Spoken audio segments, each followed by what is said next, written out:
d'abord, merci. Enfin, je ne sais pas si je dois vous remercier pour votre invitation. Donc, j'ai essayé de faire une keynote qui, sous certains aspects, va être un peu provocante, mais je crois qu'il y a besoin d'avoir cette provocation quand on voit certaines dérives, qui est, en fait, est-ce qu'on peut aller vers une santé, vers une e-santé durable, libre et équitable, et quelle rupture on doit mettre en place pour y arriver.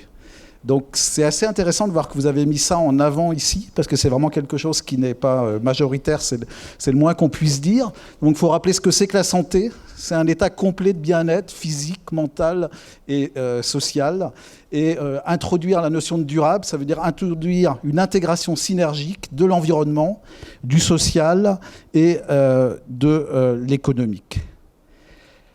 Donc ce que je vais essayer d'adresser, c'est comment justement dans le panorama de la e-santé, quelque chose est en train de se mettre en place qui pourrait être très inquiétant, un mirage de mélange entre le big data, l'IA et la e-connectomique corporelle, vendu en dépit des règles de base de la privacité, de la liberté de l'individu, avec une libéralisation de l'intervention sur le corps, une marchandisation des données, et comment tout ça, et ça je pense que c'est vraiment une urgence, doit s'intégrer dans une démarche environnementale. Et vous verrez que si on veut respecter tout ça, il faut changer beaucoup de choses et mettre en place beaucoup de protections qui n'existent pas. Alors en fait, je suis médecin, et comme tous les médecins, on signe le serment d'Hippocrate, qu'intègre tous ces éléments de durabilité, ne pas se faire payer, je tairai ce qui n'a jamais besoin d'être divulgué, regardant la discrétion comme un devoir en pareil cas.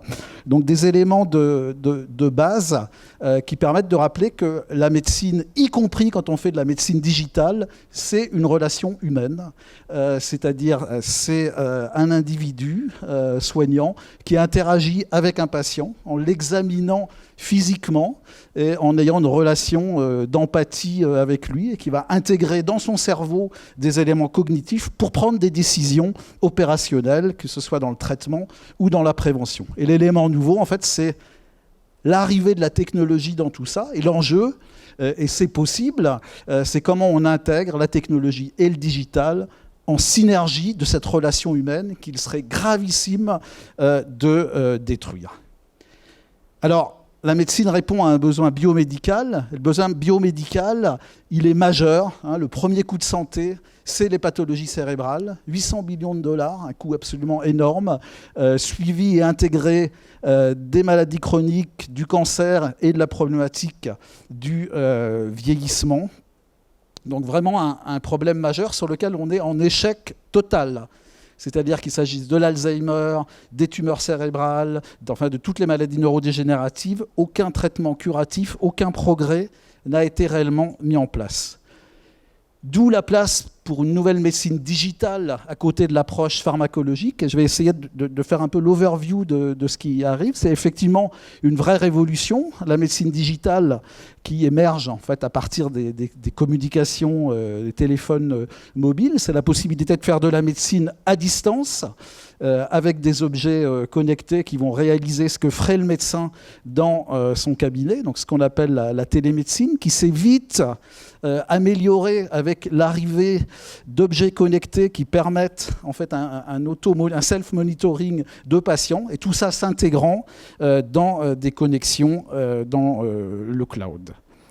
Très vite et en parallèle, des objets implantés dans le corps se sont mis en place, de plus en plus intégrés, de plus en plus compliqués. Un très bon exemple, c'est la pompe Diabeloop, qui intègre un dispositif médical, qui va donner de l'insuline, qui va avoir une fonction algorithmique de close loop pour traiter le patient en continu, un développement aussi extrêmement important des implants dans le cerveau.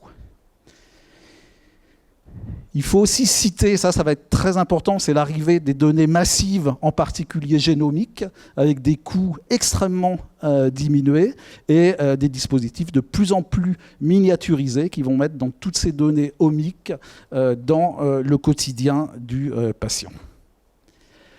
Donc si on regarde un peu les choses qui émergent, c'est une nouvelle médecine de précision avec une nouvelle géographie, le patient en dehors de l'hôpital, le patient dans son quotidien, à la maison, dans sa voiture, avec des dispositifs de surveillance de plus en plus connectés à son quotidien, implantés dans son corps. L'arrivée d'algorithmes et de l'intelligence artificielle et un stockage dans des serveurs qui vont permettre de connecter tout ça. Et du coup aussi l'arrivée d'un acteur qui n'existe pas dans la médecine classique, c'est les réseaux sociaux. Et c'est aussi la prise de pouvoir du citoyen sur la santé, sur les décisions médicales, parfois en dehors du pouvoir médical, ce qui peut être une bonne chose. Il faut voir que là, en général, on inscrit cette médecine digitale dans une obligation de la connectomique digitale, c'est-à-dire le besoin d'être dans des serveurs connectés, etc. Et effectivement, l'autre élément majoritaire, c'est l'apparition de données massives qui intègrent le dossier du patient, le recording de patient, le séquençage, l'imagerie multimodale. C'est-à-dire qu'on a des technologies de santé qui donnent un nombre absolument énorme de données. Et devant ces données est apparue de façon complètement exponentielle, s'imposant à nous de façon assez sidérante, l'intelligence artificielle.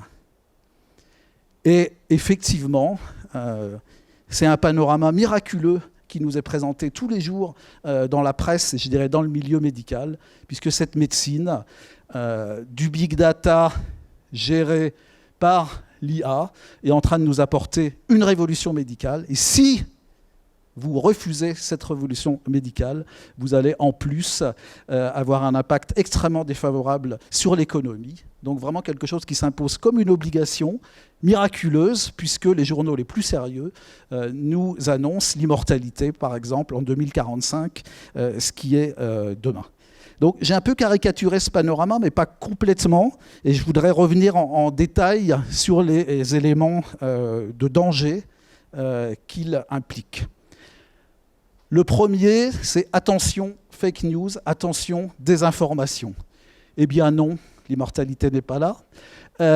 Non, l'intelligence artificielle, j'y reviendrai, n'est pas en train de faire des entités plus intelligentes que votre cerveau.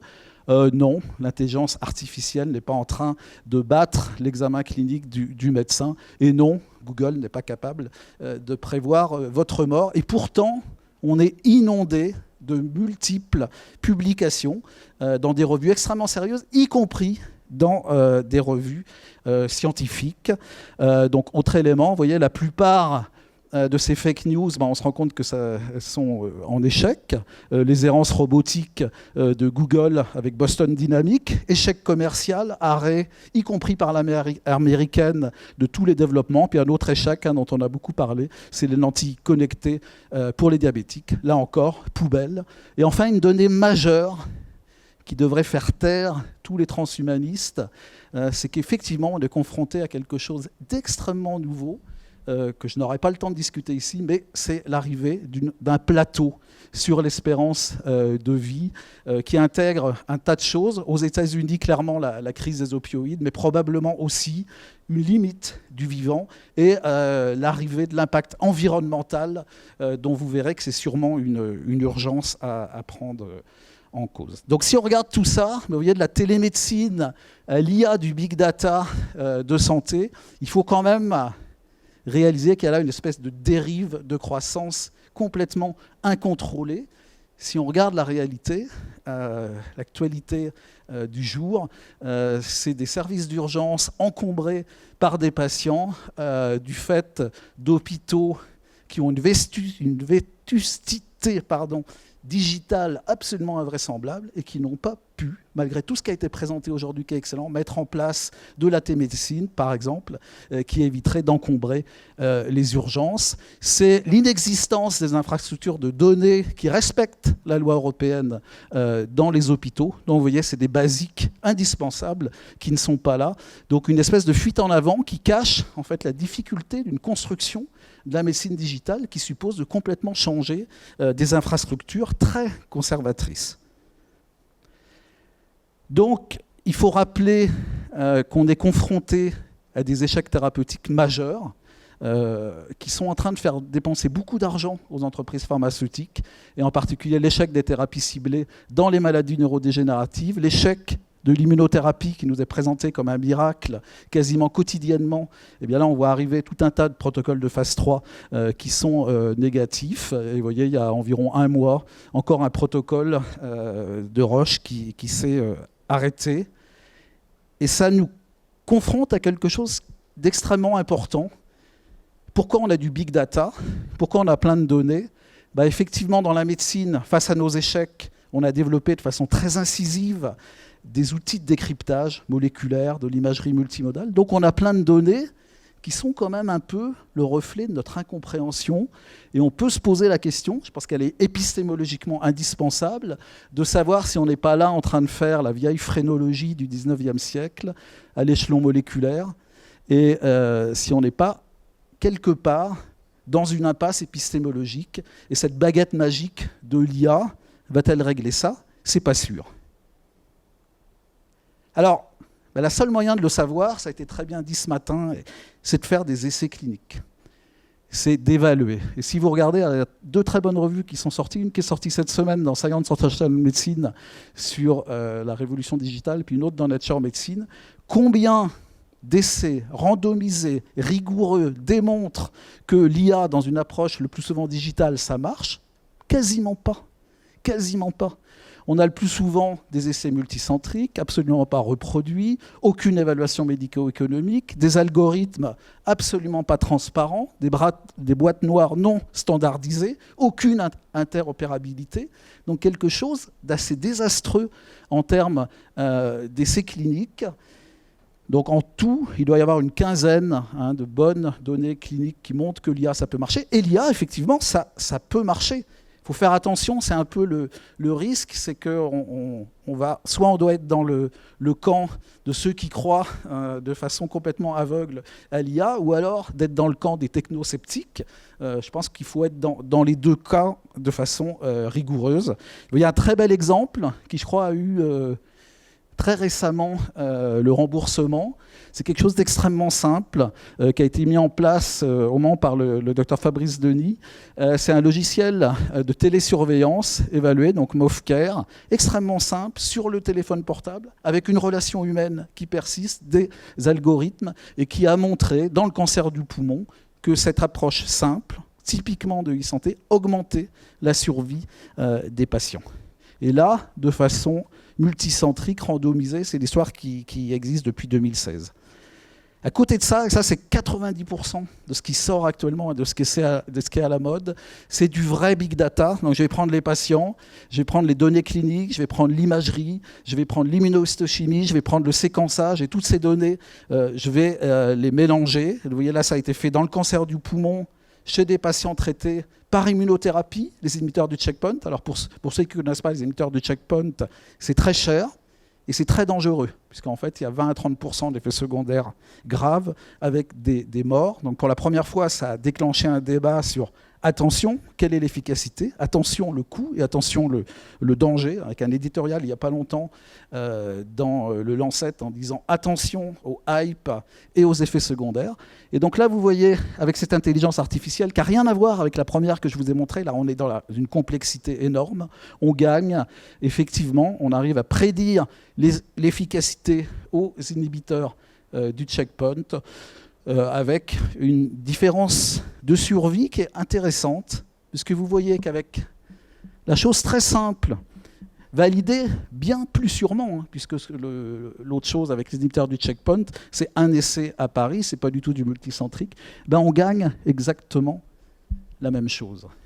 Donc ça, c'est assez provoquant, parce que ça veut dire qu'avec quelque chose qui coûte plusieurs centaines de milliers d'euros par an, qui peut être extrêmement dangereux, qui est extrêmement complexe en termes de data et qui ne sera probablement pas reproductible en intercentre, on fait la même chose qu'avec quelque chose de très simple. Et à la fin, il faut quand même voir, et ça c'est le cancer du poumon, je pourrais vous montrer la même chose sur l'Alzheimer, c'est qu'on ne guérit pas.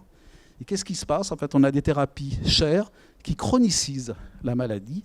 Il faut quand même voir que là, on est confronté à un échec épistémologique qu'il faut voir, c'est que toute cette médecine de précision utilisant avec succès le digital est une médecine qui ne guérit pas, mais qui chronicise la maladie.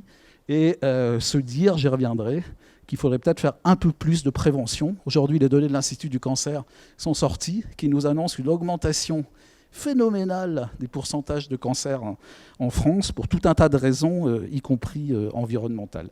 Donc ça, moi qui suis un clinicien qui voit des glioblastomes qui vont tous mourir à 100%, il faut qu'on ait l'honnêteté de le voir. C'est quand même quelque part un échec qui contraste avec cette survente techno-push de technologies que j'utilise, sur lesquelles on fait de la recherche dans mon laboratoire, mais sur lesquelles il faut garder une conscience critique. Alors, autre écueil, c'est les biais. Ce n'est pas miraculeux, l'IA. L'IA utilise des données que vous avez déjà, et la question est de savoir d'où viennent ces données. Sont-elles exhaustives ? Des conflits industriels, si les données sont dans un essai clinique coordonné par Roche, la black box de l'algorithme, avec la responsabilité qu'il peut avoir derrière. Je donne un inhibiteur de checkpoint et je tue le patient. Là, il y a un vrai problème. Autre problème, alors qui a été très très très bien démontré aux États-Unis, c'est les biais sociétaux. Nous sommes racistes et souvent nous prenons mal en compte la problématique du genre. Eh bien, clairement, toutes les IA où cette thématique a été testée sont racistes et sont machistes. Donc ça, il faut le savoir. Et ça pose une question essentielle, c'est qui valide les données, qui contrôle les données. Et ça, personnellement, il n'y a actuellement pas de solution bien claire. C'est vraiment quelque chose qu'il faudra régler. Alors, un élément important que vous avez mis dans la durabilité, c'est l'équitabilité. Et donc ça, c'est extrêmement important parce qu'on l'a très mal fait sur le médicament, de rappeler qu'il faut avoir une approche de coût global, analyser le bénéfice médical rendu. Donc vous voyez par exemple, si on compare le petit algorithme pour le cancer du poumon avec le téléphone portable à la maison, ça ne coûte rien, le bénéfice médical est majeur. L'algorithme avec les inhibiteurs du checkpoint qui ne sont pas encore validés en multicentrique, je ne suis pas sûr que ça tiendrait une bonne analyse médico-économique. Alors la spécificité du digital et de la e-santé, si on veut avoir une vision optimiste, c'est qu'il y a un business model qui n'est pas celui des pharma. Il y a un business model qui est celui-là, effectivement, ça marche plus, des téléphones portables partout, qui permettent à bas coût une communication. Donc il faut espérer qu'on ne sera pas contaminé par le coût inadmissible de certains médicaments et que ce modèle-là ne sera pas transféré dans le domaine de la santé digitale, puisqu'effectivement, ça ne coûte rien. Un algorithme ne coûte pas cher et tous les éléments digitaux issus du silicium, les sensors, ne coûtent strictement rien. Et je dirais qu'il faut espérer qu'on aura la vision de la fondation Bill Gates qui a permis des révolutions dans le transfert de l'innovation technologique en Afrique sur le terrain, donc de la vraie télémédecine dans des milieux difficiles, plutôt que la vision de Google sur laquelle je reviendrai. Et ça permet de dire que si on veut regarder où on a un impact, ben la chose la plus criante en termes de déterminants, de drivers de santé, c'est les inégalités sociales, puisqu'en fait, entre un pauvre et un riche, il y a 13 ans de différence d'espérance de vie. Donc si j'étais un politique, je ne donnerais plus du tout d'argent aux hôpitaux et aux chercheurs, mais j'essaierais de lutter contre les inégalités sociales, puisque ça, c'est un driver indiscutable.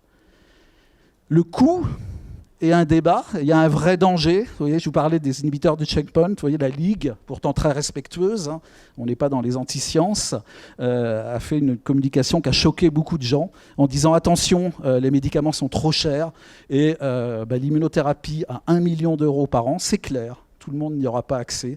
La médecine doit au contraire être accessible à tous. Et actuellement, une solution pour ça, c'est de faire du médico-économique et de rembourser si c'est efficace. Pardon. Ok. Donc, l'autre problème dans tout ça, c'est de respecter la privacité. Alors, la législation européenne qu'on ne respecte pas dans les hôpitaux, parce qu'elle est très difficile, nous protège. Attention, les données, c'est effectivement un trésor. Elles appartiennent aux patients. Et attention, en fait, dans un paradigme qui est de dire la e-santé, ça doit être le monitoring à la maison. Ce n'est pas du tout indispensable. C'est rejeté sociétalement. Donc, actuellement, il y a tout un tas d'industriels du domaine qui sont en train de développer des serveurs locaux locaux et pas du tout sur le cloud, et en particulier l'anti-Alexa de Facebook, ou je ne sais plus, c'est les enceintes connectées.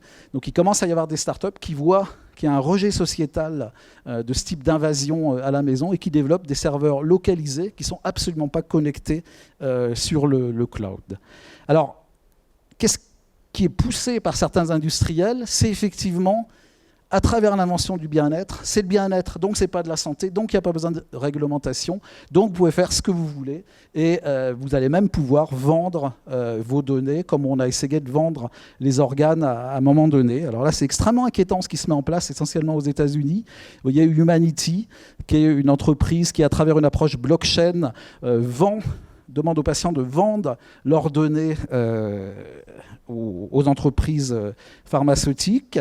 Et vous voyez Cyborg, qui est une entreprise qui vient d'être créée, qui est dédiée en fait à faire de la santé pour les pauvres américains. Et aux États-Unis, c'est une catastrophe la santé. Et en échange, ils donnent leurs données. Et vous voyez un discours extrêmement flou, où en fait l'État français est en train de dire attention, on va rater l'IA, et pour ne pas rater l'IA, il faut que les données soient publiques, appartiennent à tout le monde. Alors là, attention, danger, il est impossible d'anonymer les données, c'est bien le pouvoir du big data. On peut vous reconnaître sur votre activité cardiaque, on peut vous reconnaître sur votre IRM, on peut vous reconnaître sur les données génomiques. Il y a déjà tout un tas de scandales qui sont sortis aux États-Unis. Donc l'anonymation, attention, très difficile. Et là encore, puisqu'en fait, on nous vend là, des concepts complètement faux. Attention aux pseudosciences. Vous voyez, alors le pire à lire, c'est les éditoriaux de Laurent Alexandre dans l'Express. Il faut augmenter le QI des pauvres. C'est de pire en pire, après le transhumanisme. Alors là, il faut faire très attention, parce que, au-delà de la caricature, vers où on nous mène. D'abord, attention, la médecine. Encore une fois, c'est une pratique, ce n'est pas des images, ce n'est pas du génome. Donc le digital et l'IA, c'est simplement une approche assistive qui doit s'intégrer en fait, dans l'approche médicale quotidienne. Et attention, l'IA, pas de l'intelligence, c'est de la performance. Le cerveau, c'est quoi? Ça n'a rien à voir avec un ordinateur. C'est un réseau qui meurt, qui se renouvelle, intégré dans le microbiote. Ça n'a rien à voir avec un ordinateur. Il est probable que ce qui fait notre liberté, c'est l'imprédictibilité du vivant. Et vous voyez, tout ce qu'on nous vend là, sur la médecine de prédiction est probablement faux le plus souvent. L'IA n'existe pas, ce n'est qu'une technologie cognitive assistive qui certes ouvre des perspectives cruciales pour la santé. Et l'intelligence, elle n'est pas génétique, elle est sociétale. Et d'ailleurs, c'est une perspective majeure pour le digital, puisqu'on sait que la meilleure façon d'augmenter les fonctions cognitives, c'est de faire marcher le cerveau.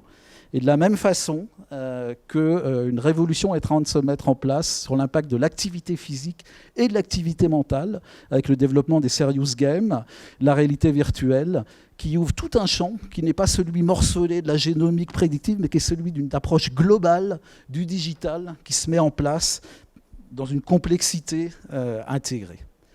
Donc, je serais optimiste. Le business model des GAFA, il va mourir pour des raisons de rejet sociétaux. Quand on fait de la mauvaise médecine, on perd de l'argent. Et actuellement, les GAFA ont beaucoup de problèmes. Vous voyez, dans la plupart des études sociologiques montrent que le citoyen, il rejette le monitoring à la maison, il rejette tout ça. Et en fait, les technologies rapportent de l'argent quand elles sont évaluées, quand elles sont acceptées et quand elles s'inscrivent dans une approche éthique tout à fait discutée. Alors, je finirai. Alors, je vais aller. Il y a une urgence dans le digital et dans la médecine actuellement, c'est la problématique du climat. C'est une réalité scientifique indiscutable.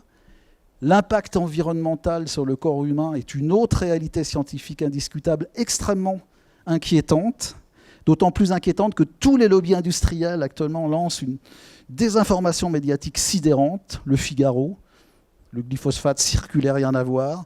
On commence à détruire les gens qui ont un impact médiatique sur l'environnement. Et effectivement, un très bel article dans Nature a montré tout ce qu'il fallait faire pour arriver à une augmentation de seulement 1,5 degré en 2030. Si vous lisez ça, ce que vous ne ferez pas, vous allez vous rendre compte que ça sera quasi impossible, extrêmement difficile. Et à côté de ça, les données scientifiques qui montrent l'impact de l'environnement sur le corps humain sont là. Augmentation du risque de cancer, augmentation des maladies neurodégénératives. Et il faudrait rappeler au ministre de la Santé qui dit les pesticides, au ministre, pardon, pas de la Santé, de l'Agriculture qui dit les pesticides, il n'y a aucune preuve scientifique. Ben, navré, en 2012, les pesticides ont été montrés comme un tableau professionnel chez les patients parkinsoniens. Et dans mon laboratoire, la meilleure façon de faire une maladie de Parkinson, c'est de lui faire manger de la roténone, qui est un pesticide bio des années 80. Et actuellement, effectivement, quelque chose d'extrêmement préoccupant sur l'impact des pesticides sur la fertilité et sur l'intelligence humaine, les deux éléments clés de ce qui fait un humain. La démonstration que les particules ultra fines entraînent une pollution nanomagnétique du cerveau. Si vous habitez à 500 mètres d'une voie rapide, vous aurez 7% d'Alzheimer en plus. Donc des choses extrêmement préoccupantes, avec un effet cocktail. Pourquoi les abeilles meurent? Parce qu'elles deviennent démentes, exposées à un cocktail de pesticides à petite dose, qui montre qu'il y a là des choses extrêmement inquiétantes. Et les Chinois, qui sont très en avance sur cette problématique, parce qu'ils ne vont pas dans la rue pour l'environnement, mais ils manifestent ils ne vont pas dans la rue pour la démocratie, mais pour l'environnement. Donc le gouvernement chinois donne énormément d'argent là-dessus, viennent de publier une magnifique étude sur 35 000 sujets sains, en montrant qu'avec l'exposition aux particules fines, des troubles cognitifs extrêmement sérieux sont observés. Donc une véritable alarme.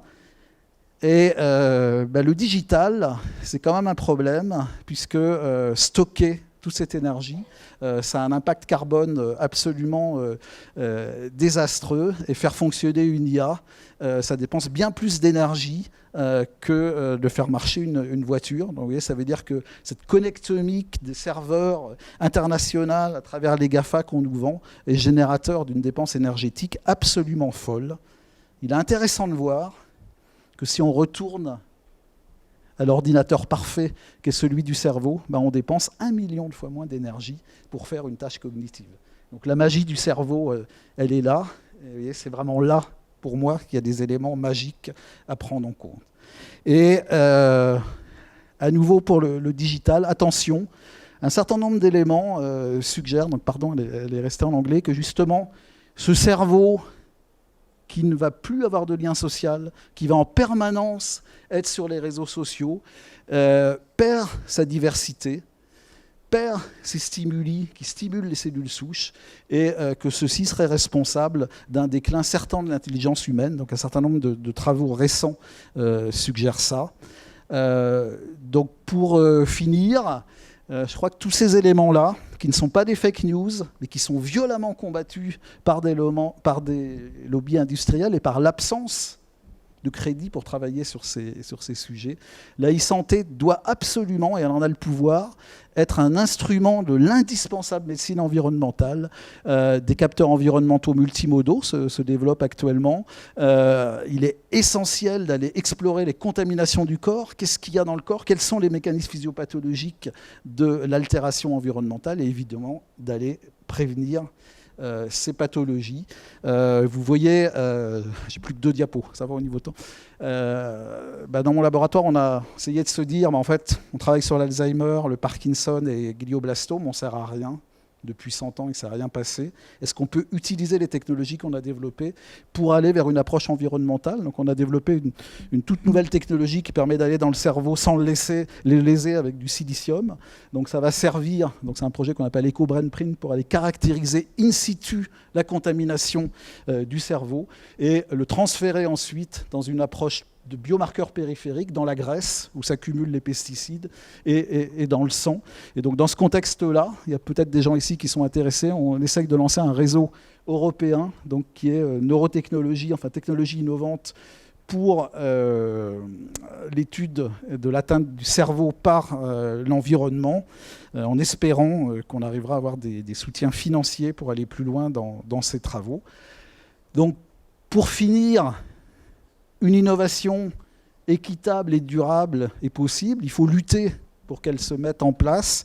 Et je reprendrai les termes de Michel Serres. Je crois que dans le cadre d'un nouveau contrat naturel, ça veut dire des points fondamentaux, prohiber la centralisation des datas, l'intervention non contrôlée sur le corps, évaluer avec des essais cliniques, respecter la privacité, avoir des objectifs de monitoring environnemental, de régler les inégalités sociales, de neutraliser l'impact environnemental du digital, probablement, plutôt que de faire de la phrénologie moléculaire, favoriser les approches globales, comme celle de l'activité, et mettre en place un design de la e-santé et de la médecine digitale qui répondent à ça. Donc vous voyez, dans le projet que je vous ai montré tout à l'heure, on avait vendu le monitoring environnemental à la maison, et dans un groupe international qui a travaillé sur l'éthique de tout ça, on s'est dit, ben non, il ne faut pas faire ça, ça sera rejeté, c'est pas justifié, et a émergé un concept de dispensaire digital, environnemental, qui a complètement changé le projet.